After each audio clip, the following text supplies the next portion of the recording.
अगर सोलर नहीं लगता तो कम से कम 2-2,500 रुपया तय करता है। 2-2,500 रुपये कम से कम आता है।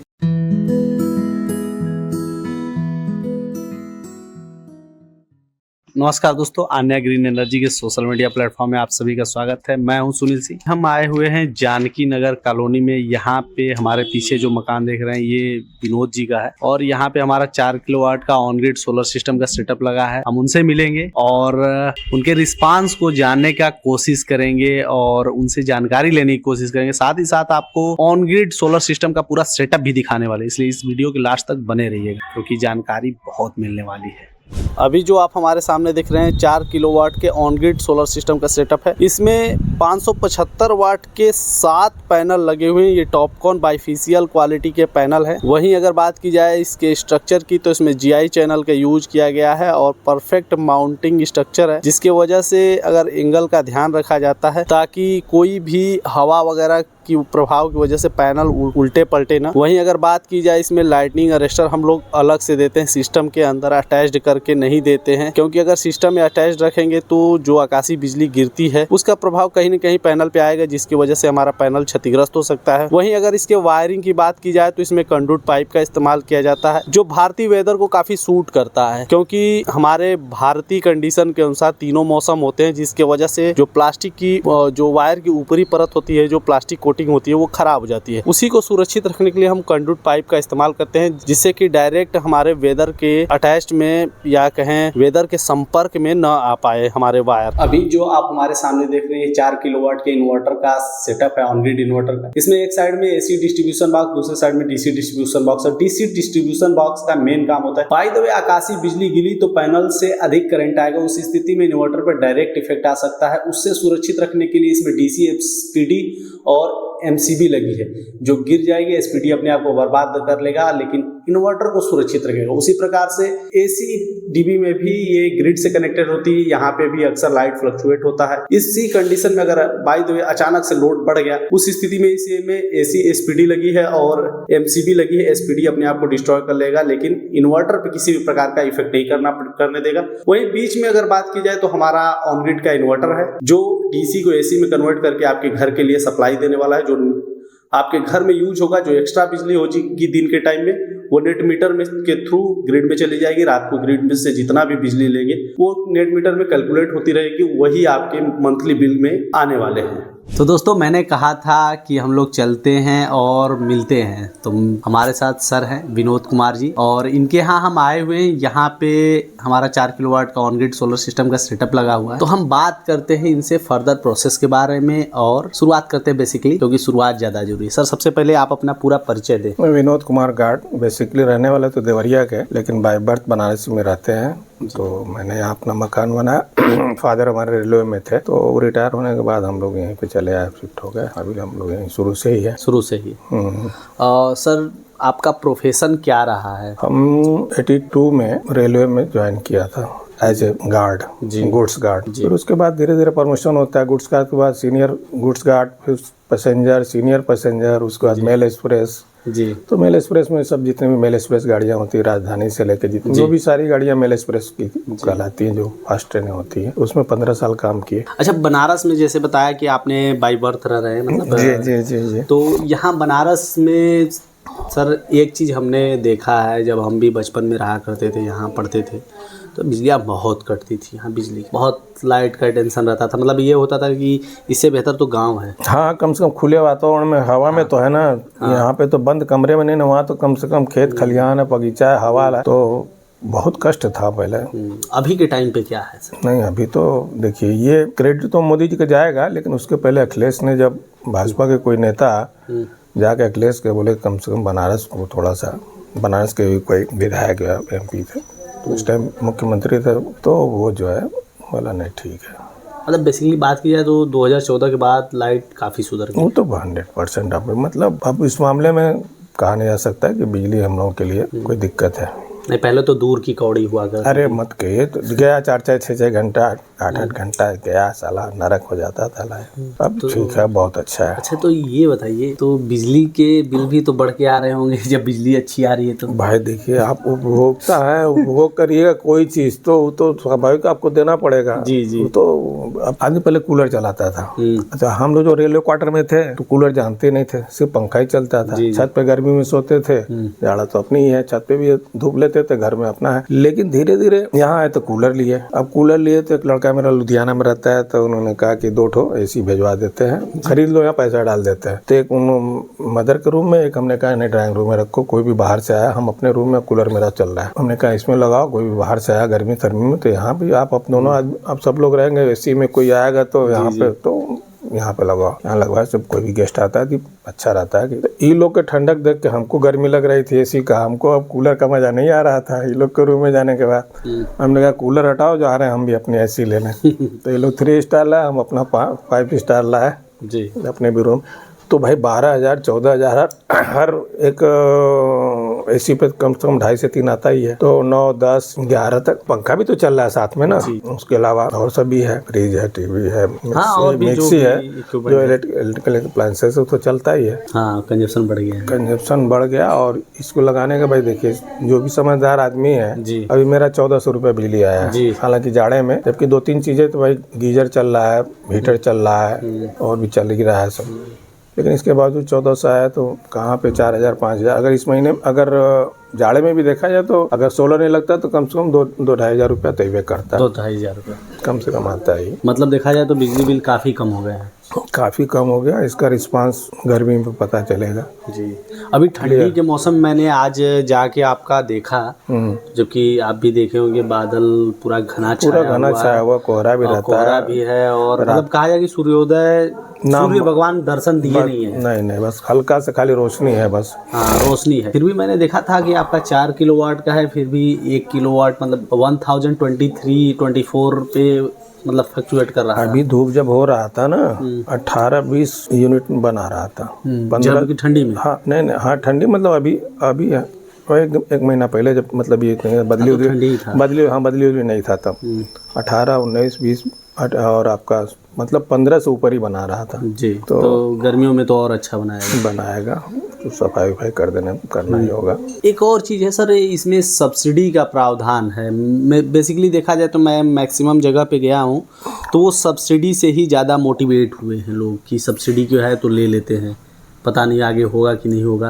तो आपको भी सब्सिडी मिली है कि नहीं मिली है? मिल गई, दोनों मिल गए। कितनी मिली है भाई? 1,08,000 तो था सब्सिडी जी, जिसमें कि 78 सेंट्रल की 30 स्टेट की थी। बेसिकली हम लोग उत्तर प्रदेश में हैं, वाराणसी में हैं, तो यूपी गवर्नमेंट की तरफ से 30,000 रुपये एक्स्ट्रा दी जाती है और बहुत से जगहों पे सिर्फ सेंट्रल गवर्नमेंट की 78,000 तक की सब्सिडी है। तो सर 1,08,000 रुपये आपका आया है, महीने के बिजली के बिल भी अभी देखा जाए तो बच ही रहे। तो कुछ न कुछ तो प्लानिंग हुई होगी कि कहाँ खर्च किया जाए, इस पैसे को इन्वेस्ट किया जाए। पैसे का इन्वेस्टमेंट तो बहुत से हमारे पास सोर्सेज हैं इन्वेस्टमेंट के। कुछ अगर बता सकें जो हमारे दर्शकों के लिए प्रेरणादायक हो और वो लोग भी उस तरह की इन्वेस्टमेंट कर पाएं। भाई इन्वेस्टमेंट करने का बहुत से तरीका है, प्रॉपर्टी में है, फिक्स में है, ये सब चीजें हैं। आप अपनी सोच के हिसाब से, अपनी जरूरत के हिसाब से कर सकते हैं। जी। हाँ, बेसिकली इन्वेस्टमेंट का सबसे अच्छा तरीका यही है कि अमाउंट छोटा है तो FD कर दो, अमाउंट बहुत छोटा है तो म्यूचुअल फंड में डाल दो, और अमाउंट ज्यादा बड़ा है तो उसका कोई भी अचल संपत्ति, कोई प्रॉपर्टी वगैरह में इन्वेस्ट कर दें। सर एक चीज़ मैं जानना चाहूँगा कि थोड़ा सा मैं कंपनी की भी बारे में भी बात कर लूँ कि आन्या ग्रीन एनर्जी के बारे में आपको कहाँ से पता चला कि ये ऑन ग्रिड सोलर लगाती है? ये लॉन जो है आपका, जो पद्मजा लॉन और ये क्या कहते हैं कि ये लक्ष्मी लॉन जो है जी, वो हमारे दोस्त का है, जो बेचारा एक्सपायर कर गए, हम दोनों क्लास फेल होते हैं जी। तो एक्सपायर कर उनका लड़का है जो सुनील कुमार सिंह, हाँ, घर का नाम गुड्डू है जी। तो कहीं जाता होता है तो कहता है चाचा चलिए हम, तो आप क्या लेके गए तो वहीं ऑफिस में जी। तो हमें बड़ा अच्छा लगा और उसने सब कुछ डिपॉजिट करने के लिए पैसा ले गए थे, कैश ले गए थे जमा करने के लिए। तो हमने पूछा था कि बोले तो उनका लगा, तो हमने भी रजिस्ट्रेशन करा दिया था जी। सब कुछ मैंने सबमिट भी कर दिया था, रजिस्ट्रेशन भी हुआ। तो बीच में कई बार रिमाइंड किए तो करे थोड़ा सा हम शाम को बात करेंगे, कोई लेडीज लड़की थी तो फिर हम एकदम चुप लगा गए, भाई चलो छोड़ा। तो हम SK सिंह, हम लोग जो हमारे मतलब फ्रेंड एक तरह से हैं, जी जी। तो हमने कहा ऐसी बात है, क्या किया जाए? तो बोले कि लगवाया जा सकता है, बरसात बात क्या, बरसात बाद लगवाया जाएगा। जी। तो दोनों आदमी प्लानिंग किया, दोनों आदमी साथ में लगवाए और पैसा चेक से तब जमा कर दिए, दे दिए सब। तो उनका तो आ गया 78,000, अभी 30,000 अब आने जब भी आ जाए, क्योंकि लेट उनका सूर्यकांत जो लेट सबमिट हुआ था, कुछ पेपर्स वर्क में लेट हुआ था। मेरा तो एक ही दिन में सब कुछ हो गया था। तो अभी 5-6 दिन पहले 30,000 भी आ गया और 78,000 तो 15-20 दिन पहले भी आ गया था। अगर बात की जाए सब्सिडी को लेकर प्रोसेस या फिर नेट मीटरिंग की प्रोसेस के लिए आपको कहीं कुछ जाना पड़ा, कहीं कोई प्रॉब्लम हुई, या सब कुछ कंपनी ने ही करा के दिया? जैसे सब्सिडी के लिए प्रोसेस डॉक्यूमेंटेशन के लिए कहीं जाना पड़ा? कहीं नहीं जाना पड़ा, वो खुद आया था, रविकांत खुद आए थे यहीं, पेपर वर्क कराया, वो जो बॉन्ड तॉन्ड था, जो भी पेपर वो सब पूरा अपने से करवा के अच्छा रिस्पांस रहा। मतलब सर्विस जो थी हमको में तो कुछ नहीं हुआ, बिल्कुल बहुत क्लियर और साफ सुथरा काम हुआ था। सर हम लोग जैसे कुछ इन्वायरमेंटल इंफॉर्मेशन देते हैं लोगों की, सोलर बिजली और पैसे तो बचाती है, ये तो सभी लोग जानते हैं और घर के लिए सेविंग है, लेकिन ये इन्वायरमेंट में कितना मदद करता है इस पे हम लोग बेसिकली लोगों को इन्फॉर्मेशन देते हैं। तो उससे पहले कुछ सवाल करते हैं, जैसे अगर कि बड़े वाले पेड़, नीम, अमरूद, बरगद वगैरह, ये सब पेड़ लगाने हो छत के ऊपर तो पॉसिबल है सर? अगर बड़े वाले पेड़ देखा जाए तो कंक्रीट की छत पे उग पाएंगे? तो ये सब तो विशाल वृक्ष होते हैं, तो ये तो असंभव है। अगर मैं कहूँ कि आपने काफी ज्यादा मात्रा में पेड़ लगा लिए, कहाँ पे? आसपास छत के ऊपर लगभग देखा जाए तो 184 पेड़, तो क्या आपको विश्वास होगा? देखिए, संभव तो सब कुछ है, ऐसी बात नहीं है, कोई चीज असंभव नहीं है। और दूसरी चीज, आजकल इन्वायरमेंट को लेकर लोग काफी जागरूक हैं और कुछ भी कर सकते हैं, कर रहे हैं। मैं कहूँगी आपने लगा दिया। नहीं, हमसे तो नहीं लग पाएगा ना। लेकिन आपने लगाया है। देखिए, मैं उसका कैलकुलेशन बताता हूँ क्या है एग्जैक्ट। जैसे कि आपको पता है कि हमारे यहाँ, जैसे आपने बताया कि कोयला नहीं जाएगा तो बिजली बनेगा कैसे, ये चीजें तो आप जानते हैं। कोयला बनेगा तो प्रदूषण होगा, प्रदूषण को कम करेगा तो पेड़ नुकसान होगा। और आपने 4 किलोवाट का ऑन ग्रिड सोलर सिस्टम लगाया, तो इसमें बिना कोयला जलाए हुए आपने कोई प्रदूषण नहीं किया, आपने उतना कर लिया। मतलब आपको 4 किलोवाट बिजली बनाने के लिए आपको थोड़ा भी प्रदूषण नहीं करना पड़ा। लेकिन 1 किलोवाट की बिजली बनाने में जो कोयले से बिजली बनती है, उसके लिए कम करने के लिए, जो प्रदूषण को कम करने के लिए 46 पेड़ लगते हैं। आपने 4 किलोवाट का लगाया, तो अगर की मल्टीप्लाई करें 4 से तो 184 आता है। तो मतलब आप उतने छोटे से जगह पे 184 पेड़ 184 पेड़ लगा लिए हैं आपने। प्रदूषण के बाद बिल्कुल तो ये जान के आपको कैसा लगा? बिल्कुल सही बात, स्वाभाविक है।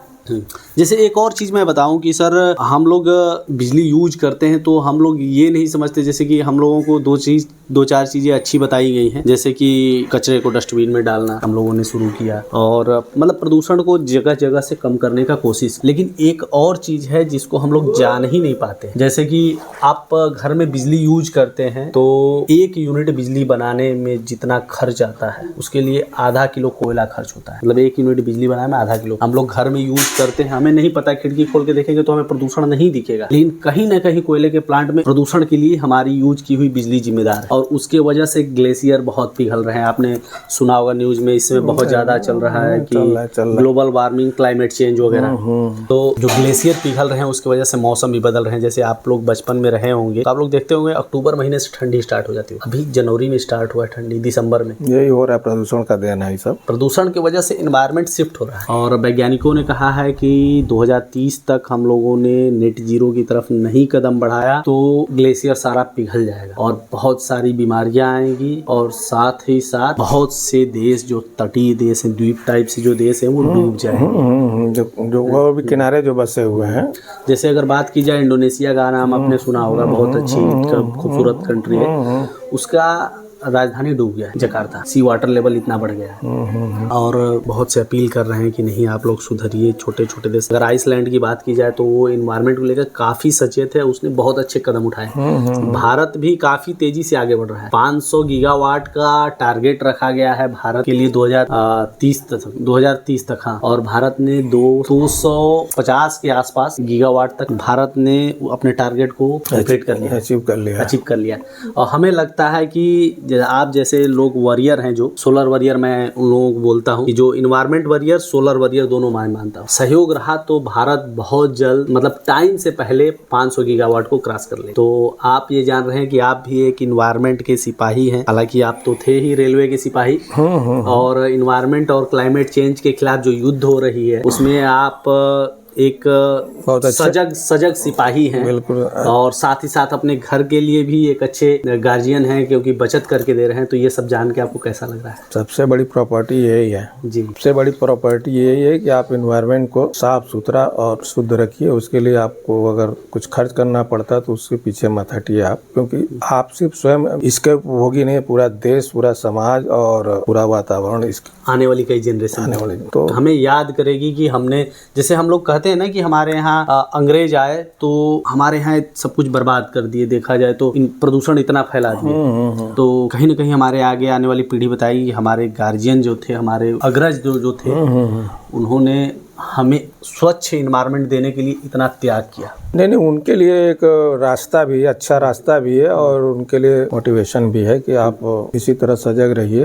आने वाले समय में अगर आप नहीं सजग रहेंगे तो इसका खामियाजा भी भुगतने के लिए स्वयं जिम्मेदार रहेंगे। तो ये जरूरी है। तो दोस्तों, अभी थे हमारे साथ सर थे और इनसे बातचीत हुई और जानकारी लिया गया। साथ साथ आपको सोलर सिस्टम को भी बताया गया, सोलर सिस्टम के कैसे इंस्टॉलेशन है, पैनल कैसा है, स्ट्रक्चर कैसा, सारा चीज डिटेल में बताया गया। और साथ ही साथ इन्वायरमेंटल इशू को भी रखा गया, रिप्रेजेंट किया गया। ये सारी बातें आपको पसंद आई तो वीडियो को लाइक करें, चैनल को सब्सक्राइब करें। अगर आपके दोस्त मित्र, यार भी, आस पड़ोस, रिश्तेदार कोई भी हो, उस तक इस वीडियो को शेयर करें ताकि वो भी जागरूक हो सके। क्योंकि हमने कचरे को तो सही जगह रखना सीख लिया, लेकिन बिजली का सही उपयोग अभी सीखना बाकी है, और कहीं ना कहीं ये वीडियो उसमें मदद करेगी। इसलिए इसको शेयर करना बिल्कुल भी ना भूलें। धन्यवाद। गर्मी में बिजली के बढ़ते बिल ने आपको भी कर दिया है परेशान? तो प्रधानमंत्री मुफ्त सूर्य घर बिजली योजना के तहत आप भी अपने घर पर ऑन ग्रिड सोलर सिस्टम लगवाकर अपने बिजली के बिल को 80% तक कम कर सकते हैं, और साथ में केंद्र और राज्य सरकार की तरफ से मिल रही 1,08,000 रुपए तक की सब्सिडी का लाभ भी उठा सकते हैं। कृपया ध्यान दें, ऑन ग्रिड सोलर सिस्टम शहरों के लिए, अर्थात उन जगहों के लिए उपयुक्त है जहां बिजली 22 से 24 घंटे रहती हो। तो जल्दी करें, अपने बिजली के बिल को 80% तक कम करें और सब्सिडी का लाभ उठाएं। हमारे पास आसान किस्तों में भी ऑन ग्रिड सोलर सिस्टम उपलब्ध है। हमारे सोलर एक्सपर्ट से बात करने के लिए 8448440775 पर संपर्क करें। आन्या ग्रीन एनर्जी, एक कदम रोशनी की ओर।